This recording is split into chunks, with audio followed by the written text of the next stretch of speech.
going on, fight fans? This is your boy Ak. And I'm Barack the Boxing Bully. And this is the DAZN Boxing Show. Thanks for joining us. We have to talk Detroit. We have to talk Claressa Shields, the GOAT, right here on the opening bell. Barack, last minute replacement, but this replacement is not a typical replacement.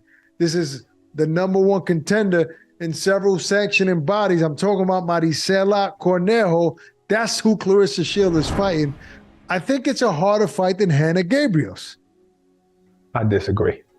I mean, I know they want to sell a fight, and I'm cool with that. I think she's training. I think Cornejo is training. I think she's taller. She's like 5'10", so Claressa's 5'8". So, but that's what I mean. And she has a longer. You don't think she could possibly be more difficult? Nope, because bigger than Styles is skill set. And I think that Hannah Gabriel's skill set is better than Cornejo's, but I think Cornejo's is very, very tough. And I think this is like her shot. This is her shot. So it's a lot of times when fighters get this kind of opportunity, they surprise you. Not to say that she can beat Claressa, but it's kind of like Kambosos, who we were looking at his confidence like, yeah, this guy is confident, but he's going up against Teofimo, he's getting knocked out. And he surprised people. So it's a good place for her to be because nobody really expects her to win. And she has less pressure on her, but she can win it all, So, but it's just she's going up against Claressa, who's dominated in this sport more than any woman ever. Who's fighting at home. This is a homecoming fight in the state of Michigan. Now, Barack, do you think that the fight fans that purchase tickets for the Hannah Gabriel's rematch will be requesting their refunds back? Or are they happy? Or they're going out just to see Claressa? Are they going just to see there you go. the GOAT? There you go, bro. You already answered it, man. They're going out to see the GOAT. I mean, there are a few people probably who maybe were going to tune in or maybe even bought tickets who said, hey, this was a woman who years ago knocked down Claressa. Maybe. But this particular woman that she's fighting now is just as big, just as strong. She got multiple knockouts, so I don't really think that matters. I just think they're just trying to see Claressa Shields fight. That's it. It's a homecoming. I mean, the undisputed championship where there's never been boxing before, and it's a female, man, they better pack that place out. No doubt. Look, this is a female that has won, not one undisputed crown, but two undisputed crowns in two different divisions. No man in the sport has done this. No American man has won 2 Olympic gold medals. So her accomplishments, I mean, speak for themselves.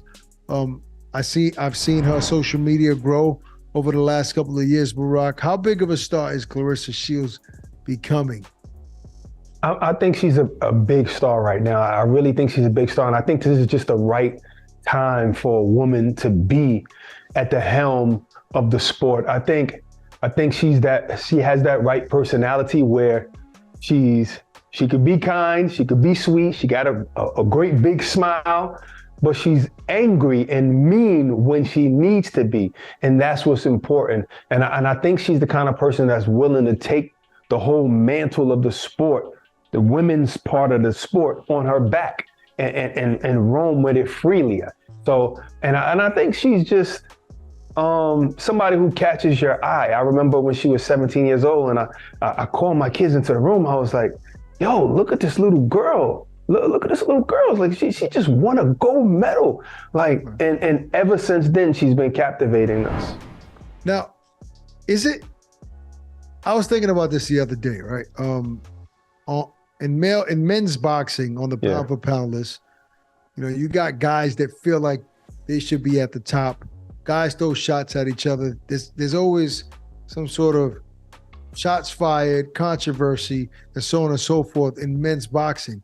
Do you think to some degree women are too nice and too supportive to each other when it comes to that pound for pound list or talking about another fighter, even if it's another weight class, because they create no tension, no possible rivalries because there's a little too much respect for one another? No, I don't think so. I just think that just lately and recently, the women that are on top respect each other. And that's just, it is what it is. But then you got some women like McCaskill or other women who, like Maya, who will be very vocal about who they don't like.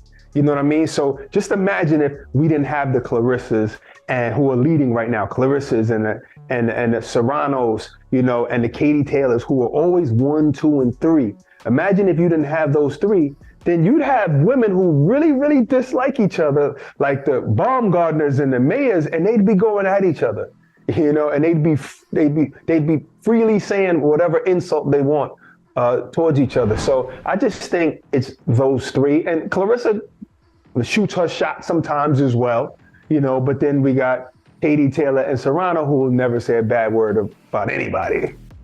And, you know, one thing about Claressa, you know, we all know that she's fought in the PFL. And I kind of do agree with her in that fight that she lost. I kind of thought she pulled it off, but she wants to stay busy. And she even threw out there that if the WWE called her, Barack, she'll be ready for the smoke and get into wrestling because she knows that there's a lot of money in that sport. I mean, I can see Claressa getting involved in the WWE, not after boxing, now. He said that?